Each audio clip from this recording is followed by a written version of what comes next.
I love Thursdays for talking to this guy, the former federal prosecutor. I mentioned that you can hear him across British media, across national media here on Fox News Channel, Fox 5 in New York. He was commenting, and I want to ask him about this Don Henley case because there was a resolution in that case involving the Hotel California lyrics. We talk a lot about Donald Trump and Constitution. We talk a lot about the impeachment. We talked a lot about now what will be center stage, I think, this immunity that the Supreme Court has decided to wade in on. He now works the defense side of the table from being a federal prosecutor. He's the wonderful David Katz, everybody. Great to be with you, Mark, Kim. Yeah, and there is a picture of David Katz. Albert, can we share the picture of David Katz? And he can, this is you, and who's that guy on the left with you? That's our next senator, Adam Schiff. What? Terrific guy that I know from the U.S. Attorney's Office back in 1988. You guys were colleagues. We sure were. Connected to him. We sure were. And like I said, he's really terrific. You know, he's been put through the mill by the Trumpsters and by a lot of people who've mischaracterized him and his positions. But he's really an honest guy. When people talk about, wow, there ought to be people in government like that, he's one of the people in government like that. Honest, devoted to, you know, what the people want, to democracy. And he's not as, I guess, middle of the road, as people say. He tells this great story where he meets Republicans in Congress, and they say, you know what? You really are just as liberal as the other ones. You just have a much nicer way. You just have a much nicer way about you. And he does have a very nice way about him. And I know that you had his rival on last week, Garvey, as your commish said, 294 lifetime batting average. But I think you can be pretty sure that Adam Schiff is going to bat 1,000 on this one because the state's more than 2-1 registered Democratic.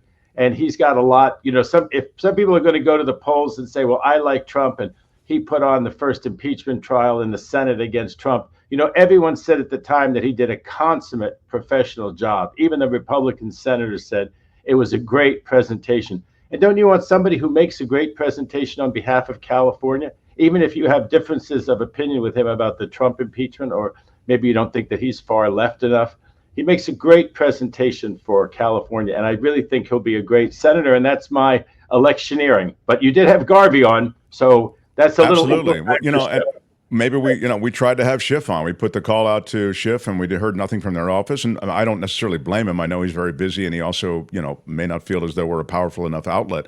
But well, keep trying, because he was on with Pat Thurston all the time. Kim will remember, you know, that show. I'm sure yours did it too. But Pat, you know, she had Schiff on one day and Pelosi on another, and that was like Tuesday and Thursday for her. So I think it's an interesting thing about legacy media, because I'll just touch on this and then we can move on. You know, KGO had a great footprint and a great reputation. And so I think maybe they hear the KGO name, they see the KGO brand, and sort of its legacy brand is very powerful, and they spark to it. When you hear, you know, YouTube or whatever, you may not spark to it, even though, and I really want to make this point, some of these videos we're dropping are getting hundreds of thousands of views. That's way more than the best day at KGO would ever get you. So if you're trying to reach people and you're trying to reach activated voters, this audience on this show is that. So I would say in the new world, this isn't a bad show to do. So we will try for him again. But I think I do want to say, because I said, Mark, let me say this. If you're on for 5 minutes or 10 minutes, you have an audience that listens to you for 5 or 10 minutes. KGO on the radio, you know, people flip the dial and there's an ad on the other station. They listen for 30 seconds. They went back to the old. You remember that on the radios where you just jump around from one station to the other. You like this song, you drop the next one because of the ad. So I think people really pay attention to what's on your show. And so I think that would behoove Adam, you know, to be on your show. But you're right. He has a huge amount of, you know, media exposure now because the New York Times is so interested. And, you know, this seat that Dianne Feinstein had for 30 years, it's one of the big Senate seats. It's one of the, you know, the really interesting thing that's going to happen. And of course, in the fall, the voters are going to come out en masse in California to vote Democratic, to vote for Biden, and to not vote for Trump. And that will have a huge spillover. I think that Garvey hit his high point with a March primary that tends to bring out more conservative voters. I also think someone like Hochman in the DA's race, I think he may have hit his high point because the Gascon voters, I think, are much more likely to come out in November than they were in March. I think those are. I would agree with both those points. Behoove is a ding word. Maybe David can greenlight Mark's show to Schiff's people. Yeah, well, you can say something. Murphy says, yeah, you can say something if you talk to them. But we'll stay on it, and maybe it'll come back around. But the other thing I would say, because I said it on the air before, and I'll mention it again in regard to Adam Schiff, he's a very courageous guy. Not only did he put together a cogent, terrific argument in the impeachment proceeding, but as you say, he worked against these awful headwinds that were really blowing against him politically and personally. I give him a lot of credit. He's a courageous guy in the face of a Washington establishment now that has no civility left. So I give him a lot of credit for that. I want to. He was censored. He was censored by the Republicans when they took over the House, and he wears it as a badge of honor because he served so well on the Intelligence Committee. And of course, they should have kept him on the Intelligence Committee. And that was nothing but payback. And I'll say something else too. The Democrats, when they were on the Intelligence Committee, always kept secrets. They kept secrets for Trump. They kept secrets for the Republican administrations. They did exactly what their duty required them to do. And now you hear somebody who's on the Republican Intelligence Committee, and he's running his mouth, and he's kind of saying things that are a little bit provocative. And they used to call them the Nerd Caucus because these guys just followed the law. And they did things the way they were supposed to do them. And I think it's great. Some people say, well, they want somebody more charismatic. Let me tell you, Adam Schiff's just charismatic enough for me because you want someone who plays by the rules. And if, God forbid, Trump gets back in there, can you think of a better senator to have, in there, to push back on him, knowing how to prosecute if Trump is back in there? I'm seeing that somebody said, oh, David's. When he endorses Schiff, he loses credibility. I don't think that's true. David's allowed to have an opinion on things, and you've been incredibly even-handed, even with Trump. I mean, you've actually suggested, as we look at these various cases involving Donald Trump, you suggested, well, I don't think they have a case against Trump here. I think, and in that same kind of even-handed head that endorses Schiff, I give you a lot of credit. That means something to me. You're allowed to have an opinion here. If I can tell you one story from back in the 80s, he didn't win his first race. So I had just left the U.S. Attorney's Office, and I don't know, there were 10 or 12 of us who were backing his campaign. It was on the west side. It wasn't in that Burbank area that he ended up doing so well in. He was then living on the west side. He ran on the west side. I don't know, there were 12 or 14 of us. And I've been there when your candidate of choice doesn't win. And we had enough champagne for a small army. And first we tried to drink it. Then we cried in it. And so, of course, as an old friend, I not only have a right to have an opinion, I have a right to have emotions. But I go back with some of the other ones, too. Ali Mayorkas and I've got some good Mayorkas stories if we ever want to talk about them. He was already the U.S. attorney, but he gave my client a huge break. I had what I think was the first Dreamer. And there was a show on local TV station called Tony's American Dream. And it played up the fact that he was a guy who came here when he was 1 year old, didn't know any Spanish, didn't know anyone in Mexico, and yet he got deported back there. And of course, he had a wife and family, and so he came back, and then they wanted him to be an informant, and then he wouldn't be an informant. So they told him, Tony, you're really a slow learner. And he's back in Mexico again, and he tried to live there as a shepherd, not knowing Spanish. That didn't work out. He came back to his family. They found him a third time, and that time they tried to deport him under a federal criminal law, which criminalizes federally being a deported alien found in the United States. And there are thousands and thousands of people, Mark, who get prosecuted for being a deported alien. And they're all out of a bad movie. Somebody shows up for the quinceañera of their daughter. They just can't resist being there for that great event or their daughter's marriage. And of course, ICE was there, and they collared the guy. And if he's been back here enough times, they actually prosecuted him. So I had a guy like that, and a reporter happened to be in the courtroom waiting for another federal case to be called. Mine got put in that slot while everyone was waiting around. The reporter thought my case was fascinating. Who are these dreamers? What about them? How many of them are there? And he played up the story. And Ali Mayorkas was then the U.S. attorney. And eventually the pressure of those stories on TV, I think it was Channel 13 in those days, that played it up really big. And then it was a front page story. in the LA Times, Tony's American Dream. And it just got a huge amount of play. And then U.S. Attorney Mayorkas got involved in it. And it's so interesting because I always thought that I really had a major impact, and that case did, on his thinking. And of course, now he's a huge advocate at the Department of Homeland Security for the Dreamers and for DACA. So the Dreamers and that the statistics are incredible. I mean, you'd want every American to have the kind of statistics as to employment, education, et cetera, that those kids have. Now they're not kids, and they're grown up, a lot of them. But he won the Emmy. The reporter, his name was Robert Rand. He won the Emmy. I think it was the local Emmy, or maybe it was an area-wide. But he won an Emmy. I was there at the Civic Light Orchestra in Pasadena. He and the client got to go up on the stage. I thought, as the attorney, you know what I mean, as kind of pushing it. But the guy who won the Emmy, Robert Rand, and the client went up on stage. That's funny. You try to get up there. Who's this guy? Yeah, right. A huge story. And I was overdressed, as I usually am. And it was for an entertainment event. But it was sometimes yes, sometimes no, right? You could be in a tuxedo, or you could be like, but this is like, neither fish nor fowl.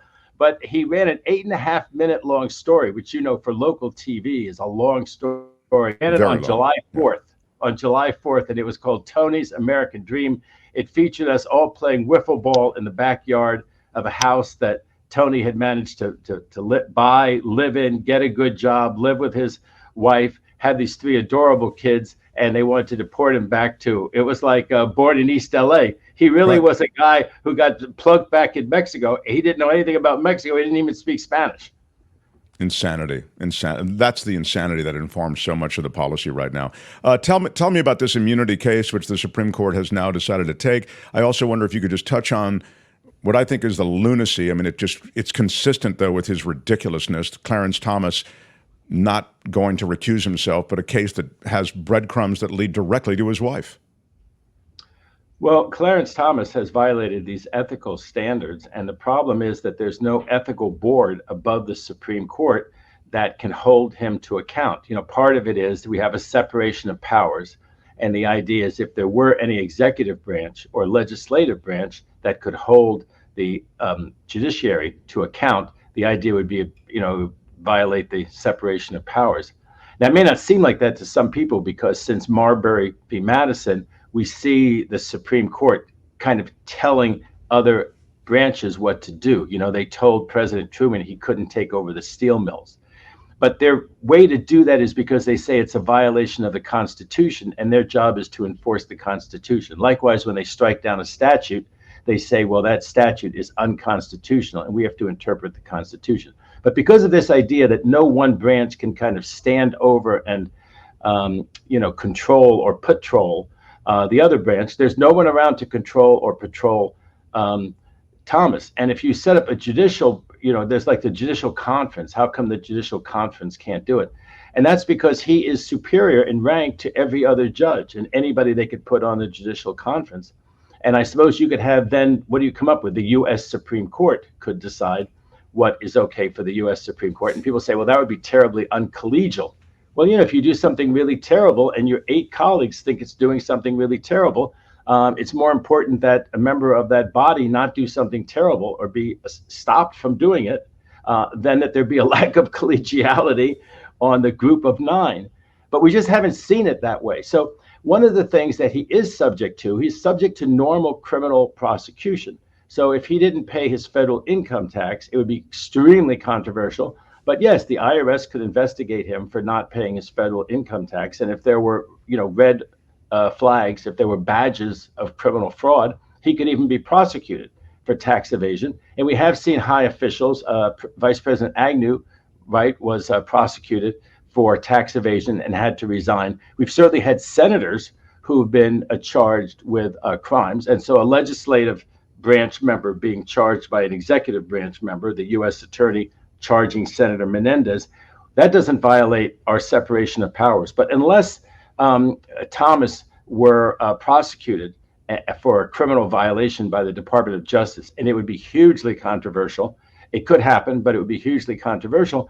We're kind of at this impasse where he gets to really rule on his own ethics. And in my opinion, I don't think he has a sense of ethics like you or I or like your normal listener does. And so things like ruling on his wife's case, matters that are extremely important to his wife, that his wife's taken a position on, he has not recused himself. Now, he has recused himself from a couple of cases, but certainly there's no consistent pattern where, the average reasonable person like us would say, no, that if it's not an absolute appearance of a conflict of interest, it certainly is the appearance of a conflict of interest. If they're trying to get records that his wife made calls supporting the insurrection, and he's ruling on a case where you either allow the special prosecutor to get those records, some implicating his wife, or not get those records, some implicating his wife, and you rule on that case, any other judge in America, that would be deemed by the Judicial Commission or by a higher court to be a conflict of interest, Mark, but not. He's too high right now to be subject to those rules to be imposed by anybody in the other three branches of government, and the U.S. Supreme Court and Roberts don't want to impose that, I guess, in the name of collegiality. Yeah, that's just so absurd. As you say, there's no supervisory body above the Supreme Court, and that situation that you were just describing with the texts, et cetera, that's not a hypothetical. That literally happened. So I think it's just an affront to the system that supposedly you're supposed to be the apex of, which is the justice system, fairness, right? It's so clearly unfair and sideways.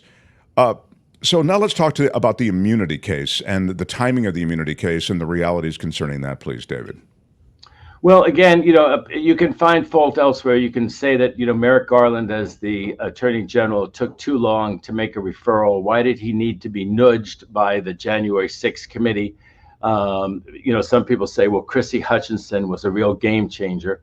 And once Chrissy Hutchinson and her account, her inside information of the things that were going on, that was awfully important. But it does seem to people like Merrick Garland could have made that referral a lot earlier. Given when he made that referral, Jack Smith has moved along with alacrity. And from the Supreme Court's point of view, and I know that critics can say they sure moved Bush v. Gore faster, and they moved this Colorado Supreme Court case faster. But from their point of view, starting to kick this around in December or January and having a full-blown argument toward the end of April, from the Supreme Court's point of view, I think they felt like, well, they weren't pushing it too far down the road. This kind of made some sense. If I had been on the court, if I'd been the fifth vote on the court, I would have said, let's have the argument 2 or 3 weeks earlier. There's millions of lawyers over this. They can file their briefs faster. You don't need to give the average litigant might need 3 weeks, or their lawyers might need 3 weeks to get something in, but not this case. This case is all lawyered up. It's all ready to go. You could have the opening briefs in a week. You could have the replies in a week, right? You could have the argument a week later. And they could have picked up about a month, I think. Let's say they could have had it March or the end of March, not the end of April. Having said that, if they think it's clear, they could make a decision. They could say, we're finding that there's no presidential immunity, a detailed order to follow. But right then that the mandate, the order from a higher court to a lower court, the mandate would arrive in front of the district judge in Washington, D.C., Chutkan. And she would say, okay, now I've got the mandate. There's going to be an opinion coming down, but I've got the mandate that the trial can go forward despite the claim of presidential immunity. I know I talked about 88 days, but you guys have been hearing about this. There's been a little bit of news about the fact that this might get resolved in favor of the idea of the trial going forward. You got to move this stuff along. You don't have 88 days anymore. You have 40 days. Get your motions in by then, get your replies in by then, get your jury questionnaire. So I suppose they could rule in May, March, and the trial could start in July. A trial in July in Washington, D.C. I was a law clerk that included the summers in Washington, D.C., and kind of a moonscape, right?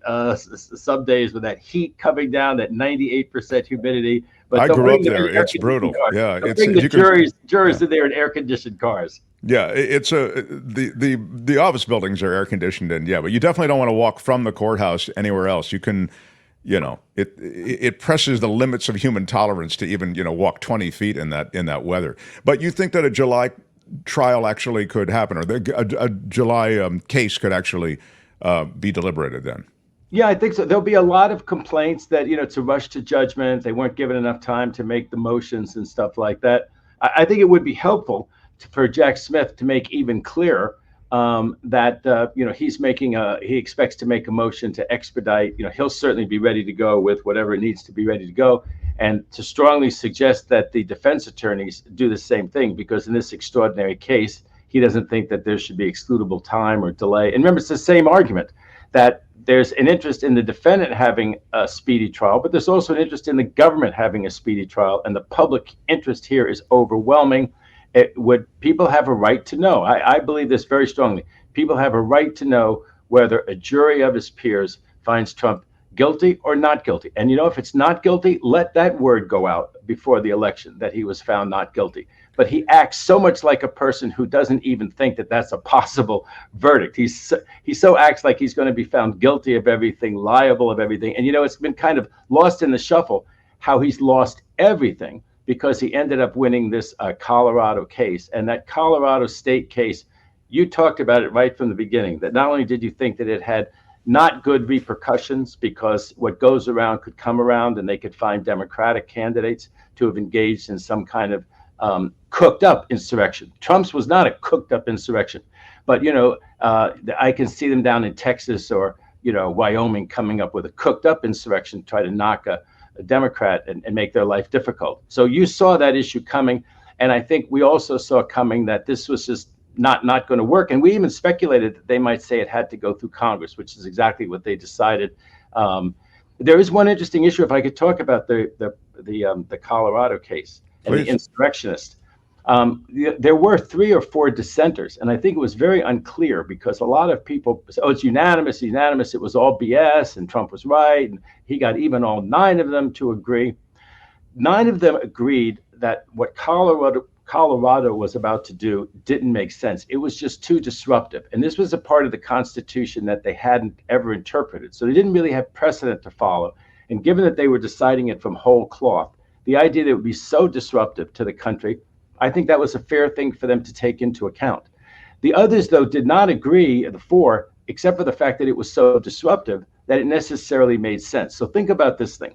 An insurrectionist, one of the people who went into the Capitol, either convicted or maybe even someone who's not been convicted. But your argument is that they're an insurrectionist, and now they're prosecuting you in federal court. They're a U.S. attorney that's been appointed. Can you make a motion to say, this person is not validly holding their job? They're an insurrectionist. They should never have been appointed. That's not that disruptive. That doesn't disrupt the presidential election. Can you say, this prosecution of me is invalid? Like if this guy didn't have a badge at all, right? I'm being prosecuted by some guy who walked into the federal building and started prosecuting me. This guy has no authority. An insurrectionist may have no authority in the same sense. They all thought you should be able to make a motion like that, that if there was any insurrectionist appointed to any office, you could challenge either the acts of that insurrectionist. That's what the 5 said no. The 5 said this cannot be enforced at all unless it goes through Congress. And it seems very improbable, because they know what's going on the Supreme Court. They know Washington. It seems so improbable, Mark, that it would ever get the votes of Congress. But 4 would have kept it alive, not for this situation, but for the situation of some insurrectionist who then exercises power. And of course, just to finish the outline of the decision, then the answer back would be, would it apply to Trump? Okay, so Trump does become president again, and then Trump does something. We're not keeping him off the ballot, but do his acts have authority because he is an insurrectionist? Does everything he does become invalid? And maybe that's what the 5 who were thinking logically said, you know what, we're going to just put this thing to bed. But the 4 would have kept open the idea that at least for inferior officers, because remember, there's also the whole argument that it doesn't apply to the president. So I guess they could decide later on, it doesn't apply to the president, but it does apply to every officer appointed. And if any of them is an insurrectionist, they don't have a right to hold their office, and therefore any acts they take, like a prosecution of somebody, would be invalid because they're invalidly holding their position because they're an insurrectionist. Right. But it's sort of the what is the fruit of the poison tree, or something of the poison fruit? The fruit of the poisonous tree. Very good. Yeah, very good. How Mark, about, thank you, everybody. Mark, yeah. You want to come work for me part-time? All right. So I have one more question about the immunity, and then I want to circle around to something that is happening in New York City that we had questions about in terms of its legality, and I'll get to it in a second. But on the immunity, does this mean that the Supreme Court is going to individually evaluate or get to a point where they'll be individually evaluating acts by Trump, like whipping up the mob, failing to intercede to knock the mob down, to the slate of fake electors? I mean, these are things that exist individually that all woven together are part of the insurrection, but any one of the things could be viewed as insurrectionist. And I'm wondering if the Supreme Court is that the way they're going to do it? Or are they going to rule on this guy who you're seeing right now, Trump? He's president, and any president has that immunity, because all those things that he did that I just mentioned, all those things he did while in office. The way they answered the question, they're going to decide, does he enjoy, and to what extent does he enjoy, presidential immunity? It'll be sweeping, you're saying. It'll be sweeping immunity. It was a sweeping way that they said that. Commentators have said that it should be, does he enjoy immunity for what he's charged with? So the idea of thinking about philosophically, what about if a president only had one, shot at Osama bin Laden, but let's say he was on U.S. soil, and it has to be a really quick decision. It doesn't get authorized by the normal thing. He's got to give the order, take out Osama bin Laden while he's, you make it a good hypothetical. He's about to get on a ship and leave, or a plane, and somewhere it was safe to kill him, but he's going to get somewhere where it presents more issues. We really don't need to think about that kind of an issue. We don't need to think about, some of the outer perimeters, as they're saying. This is in the inner perimeter. I'm sorry, this is way beyond the outer perimeter. It's Sure. way beyond the outer perimeter because, he can make this argument that he was counting the vote. And so everything that you do to steal an election would be counting the vote. I mean, what despot who wanted to hold on to power, who wanted to cling to power illegally, wouldn't say, oh, well, I was just counting the vote because I was sure it was going to come out my way. If you're going to say that's an official act, if you're going to say all these things are official acts, then you really are saying that you have a king, and that there's no remedy for not leaving. You ought to do as much as you can to have a coup on the way out of office if you can see that you're going to be a one-term president. And so this whole idea that we have a peaceful transfer of power, Mark, which is really a hallmark of the country, we don't even think that much about it because we're so spoiled. That's the problem. We've really gotten fat and happy on a lot of things. Yeah. So I think it's all going to come out all right. I think the worst that they're going to do is delay this. I think if you're kind of betting money on it, they come out and say that for what he's charged with here, there's at least some of it that is not covered by presidential immunity. And therefore, the case can go to trial if they decide that in the very end of June, and then she curtails the trial not to be 88 days later, but let's say 60 days later. So then you have a trial that begins July 1st, August 1st, September 1st. That really could happen. We could really have that trial starting September 1st. That would be with jury selection. Would we really have a verdict?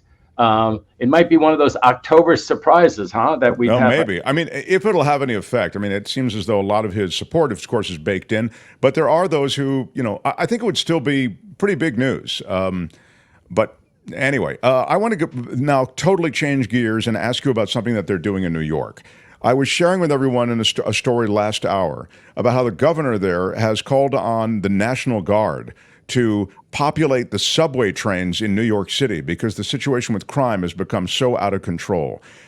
Kim and I were kicking it around.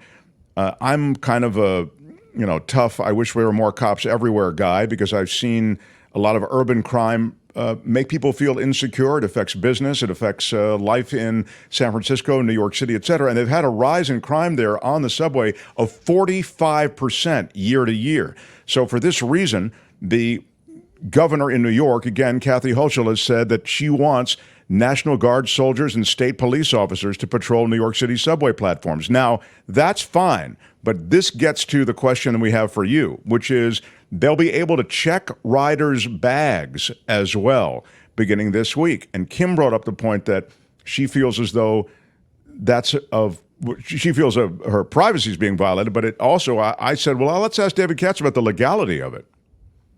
Well, I think probably it's going to be held to be illegal, at least a challenge under federal law, whether it violates some state law. There was a whole controversy over stop and frisk, and that was challenged in federal court. And the allegation was that especially minority youth was stopped much more than non-minority youth, and much more than older people. And that the stop and frisk was being done in a discriminatory way. That was when Mayor Bloomberg was in there. So they may have passed some legislation, Mark and Kim, that will make this improper, or there may be certain ways that they do it improperly. But I was a law student when these whole idea of magnetometer searches came in, and it was a hot issue, I think, in moot court, whether you could have this magnetometer search that we're now all used to when you go into a courthouse, and of course the most famous one when you get on an airplane. And there are obviously security risks getting on an airplane that are a little bit different from getting on a subway, but I can see where you could also make an analogy.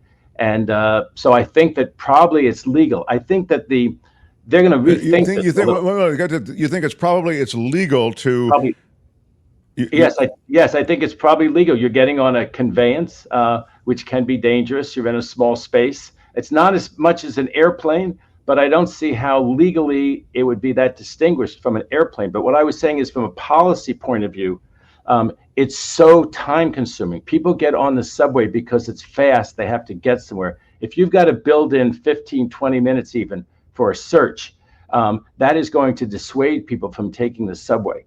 And so I just don't think it's going to work. Although I have to say, David, not to just as a rejoinder, I would suggest getting knifed or getting ripped off on the subway will also discourage people from getting on the subway. You know, Mark, yeah, it's such an interesting point that you make, and believe me, I'm sympathetic to it. I'm in New York a lot, and I rarely take the subway. I might take if you have to go out to Brooklyn, it's so much faster. Because it goes very fast through Manhattan, and then it goes right under the river, and you pop out at the Brooklyn Federal Court. So I don't know anyone who doesn't take the subway to Brooklyn Federal Court. And when there's something great like the U.S. Open, or there's a Yankee or a Mets game, it's so fast to get there. And you're not sitting around like in the Dodger parking lot for 45 minutes thinking, oh my God, I should have left in the seventh inning. But you know, it's a huge, the amount of crime actually has not gone up as much as people think. A lot of it really is perception, Mark. I'm not trying to just tell you because the Democrats are in charge there. I mean, I'm calling it as I see it. But the statistics show, as in much of the country, crime is down under Biden. Crime is actually somewhat down in the subway. But no matter what happens, it makes the front page of the New York Post. The New York Post and Murdoch are always saying, oh my God, you know, the Democrats aren't keeping you safe.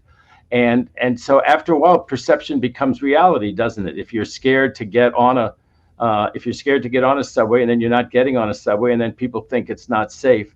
And it's really not much alternative for working people in decent weather. A lot of people walk in New York, but the cabs are so expensive. That's not really much of an alternative for working people.